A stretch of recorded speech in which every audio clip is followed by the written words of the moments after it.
আসসালামু আলাইকুম। সবাইকে আমন্ত্রণ জানাচ্ছি হাজির বিরিয়ানির রেসিপি দেখার জন্য।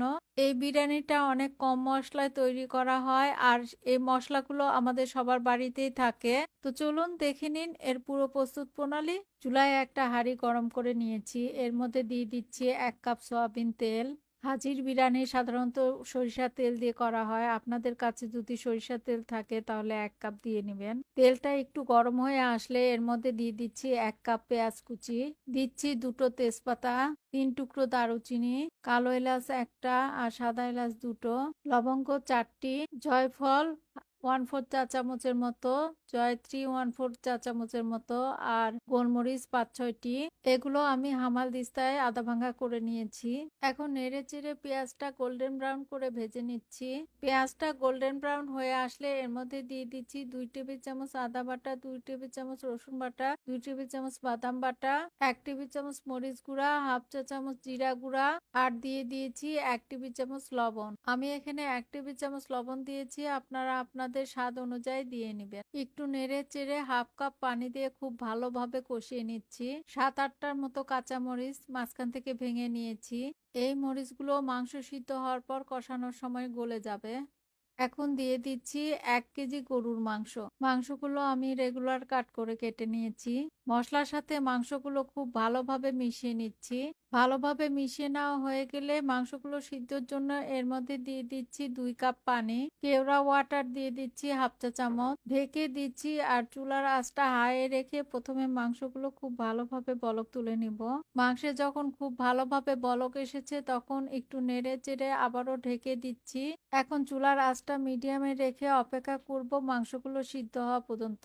তবে অবশ্যই ঢাকনাটা খুলে মাঝে মাঝে নেড়ে দিতে হবে। মাংসগুলো সিদ্ধ হয়ে গিয়েছে, এখন অনবরত নেড়ে চেড়ে মাংসগুলো কষিয়ে নিচ্ছি। খুব ভালোভাবে কষিয়ে নিয়েছি, এখন মশলা রেখে শুধু মাংসগুলো তুলে নিব।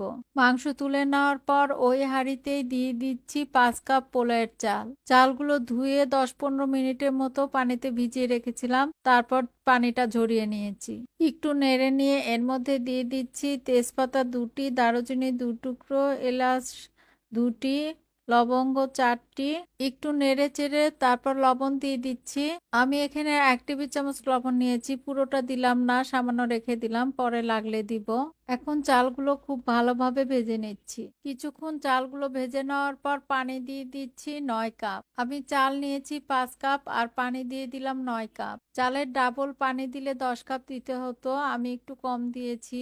আমি সবসময় পোলাও বলেন বিরিয়ানি বলেন সবটাতে আমি ডাবলের চেয়ে একটু কম পানি দিই, তাহলে অনেক ঝরঝরে হয়। একটু নেড়ে নিয়ে দিয়ে দিচ্ছি ৭-৮টার মতো আস্ত কাঁচামরিচ। আমি চেক করে দেখেছি আর একটু লবণ লাগবে, তাই আমি যেই লবণ রেখেছিলাম বাকি লবণটাও দিয়ে দিচ্ছি। এবার ঢেকে দিচ্ছি। পানিটা প্রায় শুকিয়ে এসেছে। দিচ্ছি ১ টেবিল চামচ কেওড়া ওয়াটার। একটু নেড়ে নিয়ে এর মধ্যে দিয়ে দিচ্ছি 1/4 কাপ গুঁড়া দুধ। কিশমিশ দিচ্ছি ১ টেবিল চামচ। দিচ্ছি পেঁয়াজ বেরেস্তা ১ টেবিল চামচ। আলু বোখারা ৫টি। এবার মাংসগুলো দিয়ে দিচ্ছি। একটু সাইড করে নিয়ে দিয়ে দিচ্ছি ১ টেবিল চামচ ঘি। আমার হাঁড়ির তলাটা মোটা, তাই আমি এর নিচে কোনো তাওয়া দিইনি। আপনাদের হাঁড়ি যদি পাতলা হয় তাহলে এই পর্যায়ে এর নিচে একটা তাওয়া দিয়ে নিবেন। ঢেকে দিচ্ছি, অপেক্ষা করব ৫-৬ মিনিটের মতো। ৫ মিনিট পর খুব ভালোভাবে নেড়ে মিশিয়ে নিচ্ছি। বিরিয়ানিটা অলমোস্ট হয়ে এসেছে। খুব ভালোভাবে নেড়ে নেওয়ার পর এভাবে উঁচু করে ঢেকে রেখে দিচ্ছি আরো ১০-১২ মিনিটের মতো। ব্যাস হয়ে গিয়েছে। সরিষার তেল দিলে কালারটা আর একটু চেঞ্জ হতো। সবাই ভালো থাকবেন। আজ এ পর্যন্তই। আল্লাহ হাফেজ।